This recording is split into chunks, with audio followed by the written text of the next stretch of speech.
السلام علیکم ورحمۃ اللہ وبرکاتہ۔ آج یعنی کئی دنوں سے کلپ جو بہت فاسٹ وائرل ہو رہی ہے، یعنی گھوم رہی ہے، تو اس بات کے اوپر گھوم رہی ہے کہ وسیم رضوی نے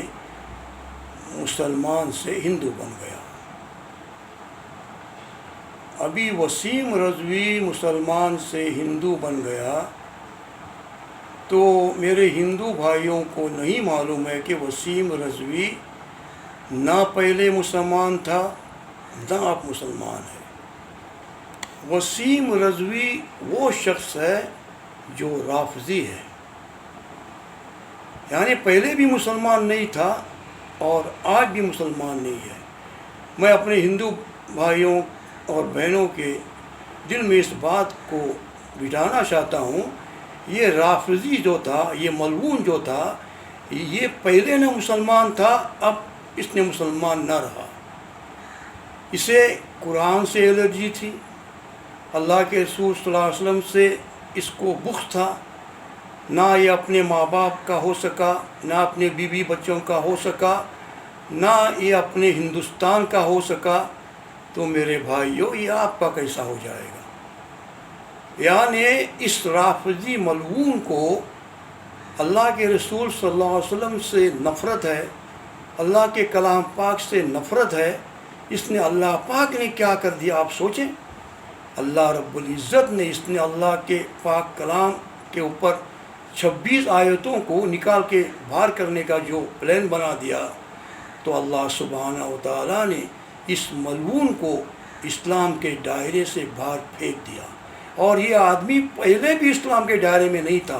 اب اس بات کو سمجھے میرے بھائیوں، یہ رافضی تھا، ان کے دل میں اللہ کی کلام کی اتنی بغض ہے، اور اس کا عقیدہ جو یہی تھا کہ اللہ کے قرآن پاک کو بدلا گیا۔ کس نے بدلا گیا؟ خلیفہ راشدین، یعنی 3 لوگوں کا نام لیتا تھا اس ملعون نے، عمر بن خطاب، حضرت ابو صدیق اور عثمان غنی۔ اللہ پاک خود قرآن پاک میں بیان کر رہا ہے کہ قرآن پاک جو ہے فی لوح محفوظ،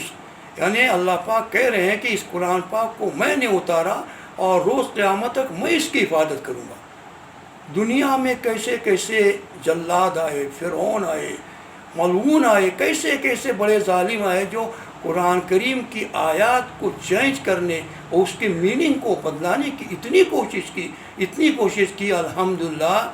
سوچتے سوچتے فی ناری جہنم چلے گئے، لیکن اللہ پاک کی ایک حرف کو نہ بدلی کر سکے، نہ انشاءاللہ قیامت تک بدلی کر سکے گا۔ حروف کو بدلنا، 13 آیاتوں کو بدلنا بہت دور کی بات ہے۔ وسیم رضوی، تو دنیا کے کسی کونے میں بھی جا اور کون سی بھی عدالت میں جائے گا تو اللہ کے پاک کلام کا ایک حروف بھی تو ادھر سے ادھر بدلی نہیں کر سکتا، کیونکہ اللہ سبحانہ تعالیٰ کا وعدہ ہے اور اللہ تعالیٰ قرآن کریم کی خود حفاظت کرے گا۔ میں اپنے ہندو بھائیوں سے اور تمام بھائیوں سے کہنا چاہتا ہوں، مسلمان جو کوئی ہندو نہیں ہوا۔ یہ وسیم رضوی جو تھا، نہ یہ مسلمان پہلے سے ہے نہ اب مسلمان رہا۔ اللہ پاک نے اس کو ایسی دھٹکار دی کہ اس نے، اب اللہ پاک نے خود اس ملعون کو اور اس ظالم کو کیا کیا؟ اپنے دین اسلام سے اٹھا کے ایسی گندگی میں پھینک دیا جو میں منہ سے کہنا نہیں چاہتا ہوں، کیونکہ کسی کے دھرم کے بارے میں ہم کو کہنا نہیں چاہیے۔ ہر دھرم کا ہم لوگ عزت کرتے ہیں، میں بھی ہر دھرم کا عزت کرتا ہوں، اور اچھے سے اچھے تو میرے ہندو بھائی ہیں، وہ میرے دوست ہیں اور میں ان سے اچھے تعلقات رکھتا ہوں۔ ان کو خود معلوم ہے کہ قرآن کریم میں کیا لکھا ہوا ہے۔ یہ تو ملعون قرآن کو پڑھا ہی نہیں، بولتا کہ 23 جو آیتیں ہیں دہشت گرد سکھاتی ہیں۔ ارے ملعون، تو پہلے تو قرآن تو پڑھ، کیونکہ جو رافضی جو ہے نا، یہ قرآن نہیں پڑھتا ہے، یعنی ان کے اندر شک ہے نا کہ اس قرآن کو تبدیل کر دیا گیا۔ اور دوسری بات، تو نے اللہ کے رسول صلی اللہ علیہ وسلم جو خاتم الانبیاء ہے، رحمت للعالمین ہے، میرے نبی رحمت للعالمین صرف ہندوؤں مسلمانوں کی وجہ نہیں ہے، اللہ سبحانہ تعالیٰ پوری دنیا کی مخلوق، جو ہندو ہو، مسلم ہو، کرسچن ہو، جو بھی ہو، جتنے بھی اللہ کے بندے ہیں، ان سب کے لیے میرے اللہ پاک نے میرے نبی کو رحمت للعالمین بنا کے بھیجا۔ اور اس نبی کے بارے میں، اس معصوم نبی کے بارے میں، تو جیسا ملعون نے ایسے ایسے لفظ استعمال کیے کہ اللہ چاہتا تو وہی تیری پکڑ کر دیتا، اللہ چاہتا تو وہی تیری زبان کو گنگا کر دیتا، اللہ چاہتا تو تیرے کو فالج میں ڈال دیتا، لیکن نہیں، رب العالمین بڑا غفور رحیم ہے، وہ بڑی ایسی رحیم اور کریم ذات ہے، ابھی تیرے کو اس نے ڈھیلا چھوڑا ہوا ہے اور اپنے اسلام سے تیرے کو خارج کر کے ایسی جگہ پھینک دیا ہے جہاں کوئی واپسی کا رستہ ہی نہیں ہے، بس یعنی جہنم کے رستے پہ اللہ نے تیرے کو ڈال دیا، جیتے جی آگ میں تو ابھی سے جل رہا ہے، اور قیامت کا جو عذاب تو ہے وہ تو بہت شدید ہے نا، اس لیے تو اسلام کے پہلے بھی لائق نہیں تھا، اور اب بھی تو اسلام میں تو ہے ہی نہیں، تو پہلے بھی اسلام میں نہیں تھا اور ابھی بھی تو اسلام پہ نہیں ہے، جو تو اپنی ماں باپ کا نہ ہو سکا، اپنی بیوی بچوں کا نہیں ہو سکا، اپنی بھائی بہن کا نہیں ہو سکا، ارے اتنے بڑے ہندوستان جو ہمارا جو ہندوستان ہے، ساری دنیا کے اندر لوگ اس کی تعریف کرتے ہیں، ہر کمیونٹی کے لوگ، ہر دیش، ہر جو ذات پات کے لوگ، ہر دھرم کے لوگ خوشی سے رہتے ہیں، ایسے میں تو نے ہندو مسلمان میں نفرت کرنے کی کوشش پیدا کی اور تو مسلمانوں اور ہندوؤں کو لڑانے کی کوشش کی، اس سازش میں تو کامیاب نہ ہو سکا، اللہ نے تیرے کو دھٹکار دیا، پھینک دیا، گندی نالی میں پھینک دیا، تاکہ قیامت تک تو جیسا آنے والا فرعون 1000 بار نے لاکھوں بار بھی سوچے گا کہ قرآن کو بدلی کرنے میں کہنے سے سوچنا چاہیے، یہی اللہ کی لاٹھی تیرے پر چل گئی پہلے سے، میں کیا کہوں، اللہ کی لاٹھی تیری شروع ہو گئی ہے نا۔ میرے ہندو بھائیوں سے اور جتنے بھی ہندوستان کے جو مسلمان ہیں، آپ کو گھبرانے کی ضرورت نہیں ہے، فکر کرنے کی ضرورت نہیں ہے، کیونکہ ہر وقت ایسا آیا کہ مسلمانوں کے اوپر، مسلمانوں کو ٹارگٹ کیا گیا ہے اور اللہ کی کلام کے اوپر تہمتیں لگائی گئی ہیں، اور اللہ کے نبی صلی اللہ علیہ وسلم جو خاتم الانبیاء ہیں، معصوم بن الخطا ہیں، تو ان کے اوپر بھی مکہ والوں نے ایسی تہمتیں لی، ان کو مجنون کہا جاتا تھا، پاگل کہا جاتا تھا، یہ پہلے سے چلتا آ رہا ہے۔ اب ایسا ہونے سے فائدہ کیا ہوگا؟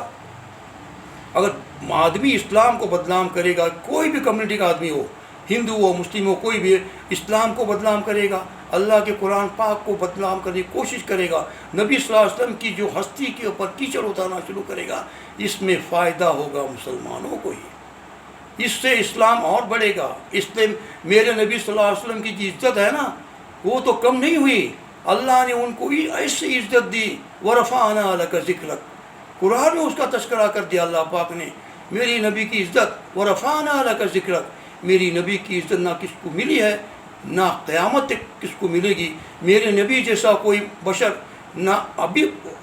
نہ پہلے ہے، نہ ابھی آخرت میں ہوگا، رحمت للعالمین ہے۔ ہم دعا کرتے ہیں، اور ہندوستان کی امن و امان کے واسطے، سلامتی کے واسطے میں دعا کرتا ہوں، اور جو حکومت بھی ہے ان کو سوچنا چاہیے کہ ایسے لوگوں کو اب دل نہ دے تاکہ ہندو مسلمان میں جو تفرق ڈالے اور فتنہ ہو جائے۔ ہمیں اپنے ملک کی ترقی کے اوپر جانا چاہیے، اور میرے بھی پرائم منسٹر ہیں، وہ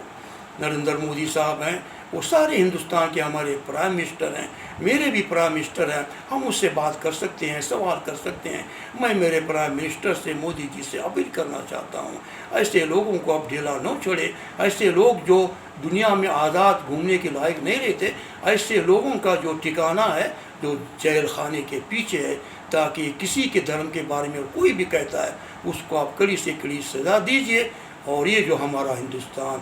ایک پھول ہے، گلاب کا پھول ہے، ہر قسم کے پھول یہاں پہ کھلتے ہیں، اور ہر دھرم کے لوگ مل کے ہم رہتے ہیں، اور انشاءاللہ ہمیشہ رہیں گے۔ آپ جیسے ملعون وسیم رضوی یا پھر کوئی بھی ہو، سرسدیان ہو، تو مسلمان اور ہندوؤں میں جو بگاڑ ڈالے گا، جو توڑنے کی کوشش کرے گا، خود مٹ جاؤ گے، خود ٹوٹ جاؤ گے، پوچھنے والا آپ کو کہیں نہیں رہے گا۔ میں تمام سے، میرے بھارتیوں سے میں اپیل کرتا ہوں، آپ ہندو مسلمان ہم سب مل کر رہنا چاہیے، ہماری ملک کی ترقی کے واسطے میں ہم کو کام کرنا چاہیے، آگے بڑھنا چاہیے، ہم ایسی باتوں پہ نہ کہیں، ہم ایسی غور نہ دیں، اور ایسے لوگوں کے منہ نہ لگے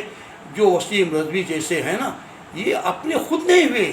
یہ اپنے ماں باپ کے نہیں ہوئے، بال بچوں کے نہیں ہوئے، اپنے بھارت دیش کے نہیں ہوئے، اور کل یہ آپ کے ہے نا میرے بھائی ہندو دھرم کا بھی نہیں رہے گا۔ اللہ تعالیٰ اس کو اور ایسا ذلیل کرے گا، اس کو ٹھکانہ ہی نہیں ملے گا۔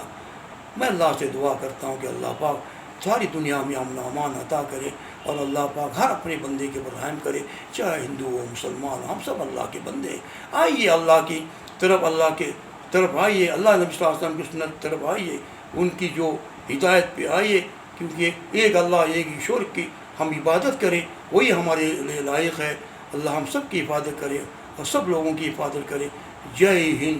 جے بھارت، والسلام علیکم ورحمۃ اللہ وبرکاتہ۔